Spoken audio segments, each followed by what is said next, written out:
ಹೊಸಕೋಟೆಯ ದೇವರಗುಂದಿ Indian gas ಕಂಪನಿಯಿಂದ ಪೂರೈಕೆ ಆಗ್ತಾ ಇಲ್ಲ ಸಪ್ಲೈ. ದಿನಕ್ಕೆ 100 ಲೋಡ್ ಕಮರ್ಷಿಯಲ್ ಸಿಲಿಂಡರ್ಗಳು ಇಲ್ಲಿಂದ ಸಪ್ಲೈ ಆಗ್ತಾ ಇತ್ತು. 3 ದಿನಗಳಿಂದ ಸರಬರಾಜಿಲ್ಲದೆ ವಾಹನಗಳು ಅಲ್ಲಲ್ಲೇ ನಿಂತಿರೋದು ಕೂಡ ಕಾಣಿಸ್ತಾ ಇದೆ.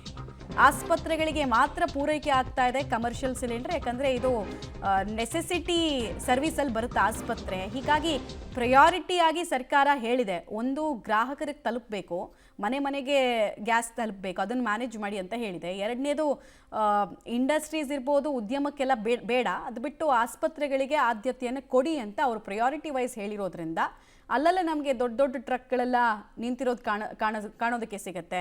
ಸ್ಟಾಕ್ಗಳೇ ಸಪ್ಲೈ ಆಗ್ತಾ ಇಲ್ಲ. ನೋಡಿ, ಒಂದು ಸಪ್ಲೈ ಚೈನ್ ಅಂತ ಇರುತ್ತೆ, ಡಿಸ್ಟ್ರಿಬ್ಯೂಟರು, ಸಪ್ಲೈಯರು, ಆಮೇಲೆ ಕನ್ಸ್ಯೂಮರು ಅಂತ. ಡೀಟೇಲ್ಸ್ ಕೊಡ್ತಾರೆ ಮಾದೇಶ್.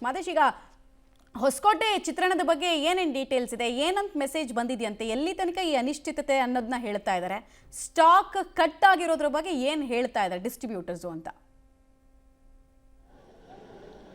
ಮಮತಾ, ನಾನೀಗ ದೇವರಗುಂದಿಯ ಈ ಏನು ಡಿಸ್ಟ್ರಿಬ್ಯೂಟರ್ ಸೆಂಟ್ರಲ್ಲಿ ಅಂದರೆ ಇಲ್ಲಿದ್ದೀನಿ ನಾನು.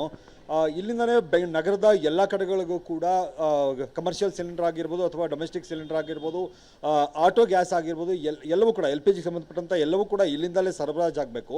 ಕಳೆದ 3 ದಿನಗಳಿಂದ ಇಲ್ಲಿಂದ ಯಾವುದೇ ರೀತಿಯಾದಂಥ ಕಮರ್ಷಿಯಲ್ ವೆಹಿಕಲ್ ಅಂದರೆ ಕಮರ್ಷಿಯಲ್ ಸಿಲಿಂಡರನ್ನು ಹೊತ್ತಂಥ ವೆಹಿಕಲ್ ಯಾವುದೂ ಕೂಡ ಮೂವ್ ಆಗಿಲ್ಲ. ಮತ್ತು ಇವ್ರು ಗಮನಿಸ್ಬೋದು, ಎಲ್ಲ ಇಲ್ಲಿ ಚಾಲಕರೆಲ್ಲ ಇಲ್ಲೇ ಕೂತಿದ್ದಾರೆ.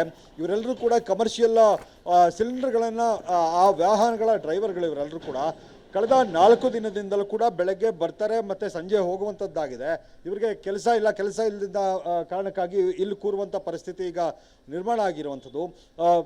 ನಿನ್ನೆ 2ರಿಂದ 3 ಗಾಡಿಗಳ ಲೋಡ್ ಮಾತ್ರ ಹೋಗಿದೆ ಕಮರ್ಷಿಯಲ್, ಅದು ಕೂಡ ಕೇವಲ ಆಸ್ಪತ್ರೆಗಳ ಹಿತದೃಷ್ಟಿಯಿಂದ, ಅಂದರೆ ಸೇವೆ ಹಾಗೆ ಎಮರ್ಜೆನ್ಸಿ ಕಾರಣಕ್ಕಾಗಿ ಆಸ್ಪತ್ರೆಗಳಿಗೆ ಕಳಿಸಿರುವಂಥದ್ದು. ಅದನ್ನು ಹೊರತುಪಡಿಸಿದ್ರೆ ಈ ಡೊಮೆಸ್ಟಿಕ್ ಅಂದರೆ ಇವರೇ ಹೇಳುವಂಥ ಪ್ರಕಾರ ಡೊಮೆಸ್ಟಿಕಲ್ಲೂ ಕೂಡ ಅರ್ಧಕ್ಕರ್ಧ ಕಡಿಮೆ ಆಗಿದೆ ಅನ್ನುವಂಥದ್ದು. ಈಗ ನಾನು ಮಾತನಾಡಿಸ್ತಾ ಹೋಗ್ತೀನಿ ಅವ್ರನ್ನ, ಏನು ಹೇಳ್ತಾರೆ ಅನ್ನುವಂಥದ್ದು. ಸರ್, ನೀವು ಕಮರ್ಷಿಯಲ್ ಗಾಡಿಗಳು ಓಡಿಸೋದು?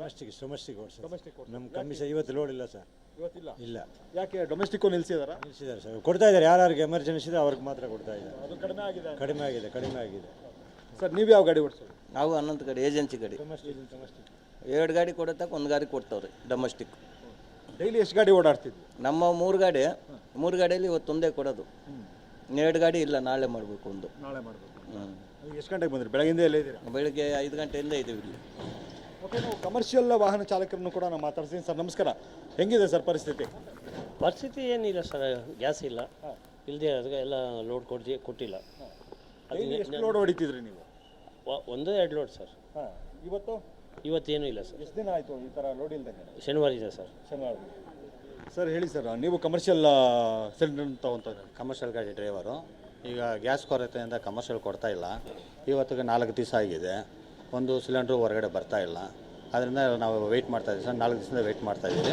ಏನೋ ಬಂದರೆ ಕೊಡ್ತೀನಿ ಅಂತಿದ್ದಾರೆ, ಯಾವುದು ಈಗ ತಕ್ಷಣಕ್ಕೆ ಬರೋಂಗಿಲ್ಲ ಸರ್.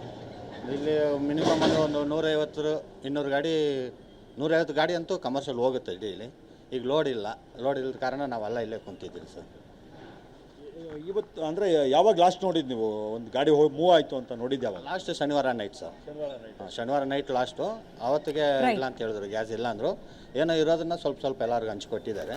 ಈಗ ಭಾನುವಾರದಿಂದ ಯಾವುದೂ ಇಲ್ಲ ಸರ್, ಲೋಡ್ ಇಲ್ಲ.